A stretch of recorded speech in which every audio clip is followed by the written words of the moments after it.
bokutani mpona bomoko mpe bozongisi boyokani kati ya bana Katanga bobandi lelo na Lubumbashi na o Katanga. Milulu mikosangisa bayi politiki, société civile, bakonzi ya mboka elongo na bakonzi ya mangomba, banganga mayele, bilenge pe bato basusu.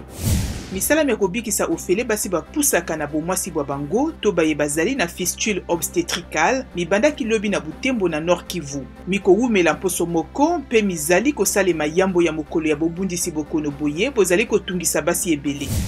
Ekolo Zimbabwe ezali kosenga lisungi ya mboka mindele mpo eteka ebele ya bampembe ya nzoku ezali na yango pe ezali na motuya ya bamillion kama motoba. Nzokande, pembe ya nzoku epekisama kotekama na mikili nyonso mpona bobateli ya banyama bayi.